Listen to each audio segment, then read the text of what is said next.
Hello, boys and girls. Let's sing our good morning song.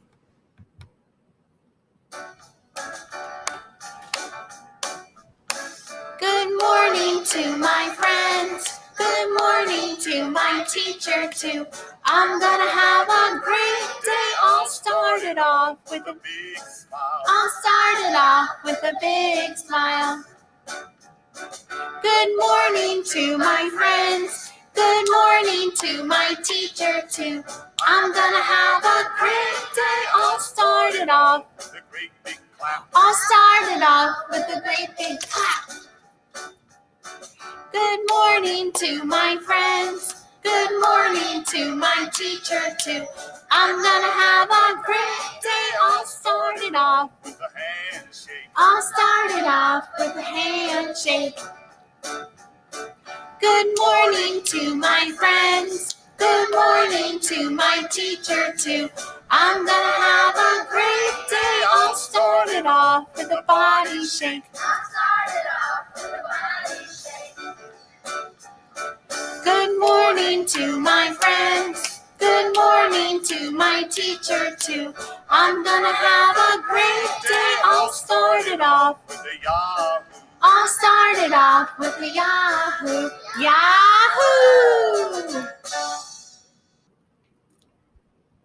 Today I'm going to read Harold and the Purple Crayon. This is Harold, and this is his purple crayon. The author is Crockett Johnson. One evening, after thinking it over for some time, Harold decided to go for a walk in the moonlight.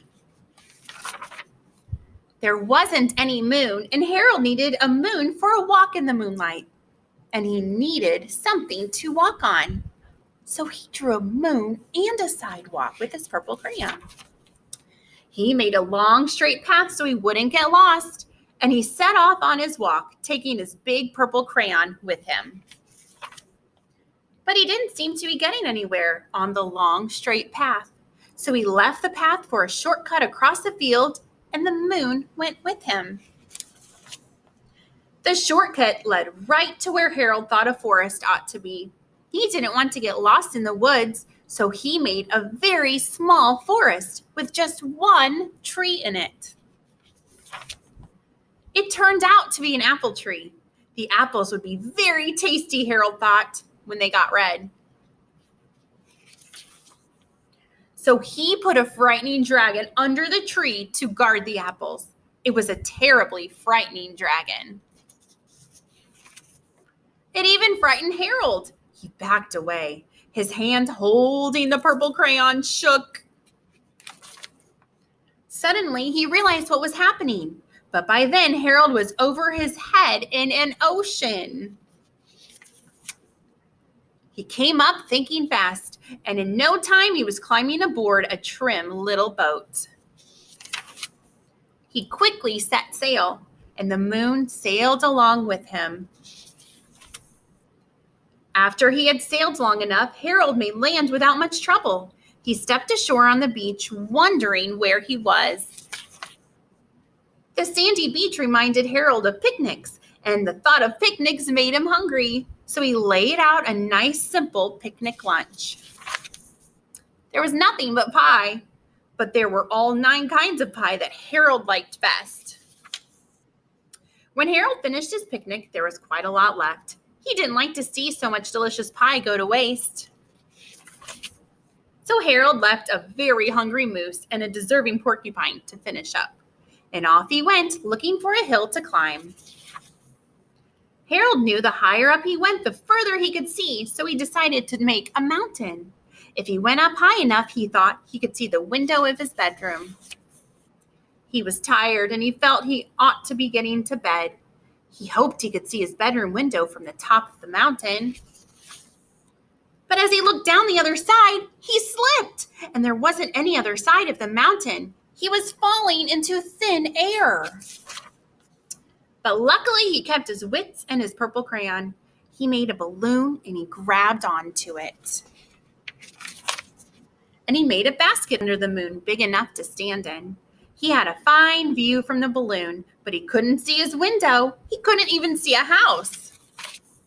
So he made a house with windows, and he landed the balloon on the grass in the front yard.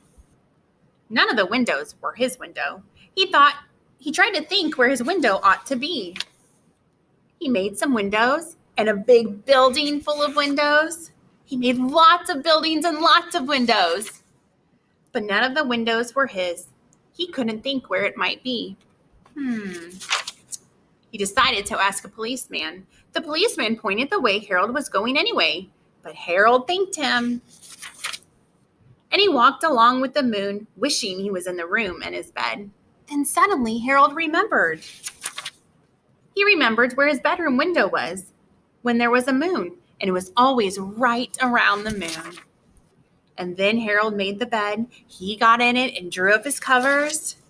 The purple crayon dropped on the floor, and Harold dropped off to sleep.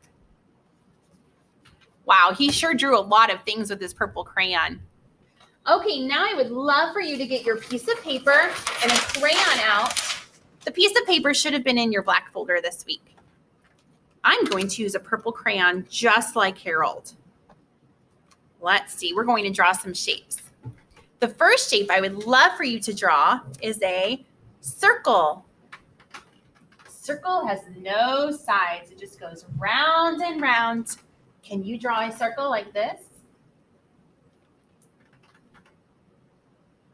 The next shape I would like you to draw is a square. A square has 1, 2, 3, 4 sides. Line down, and then connect the two.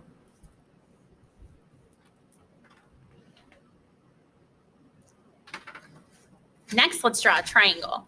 A triangle has 1, 2, 3 sides. Line down, and then a line to connect the two.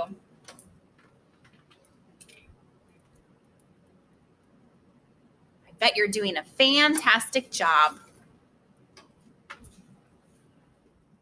The last shape we're going to draw is a rectangle. A rectangle has 1, 2, 3, 4 sides.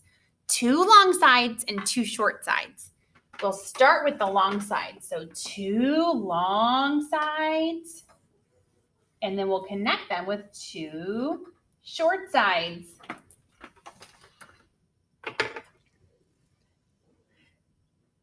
I hope you had a fantastic day today. I'll see you again tomorrow. Bye-bye.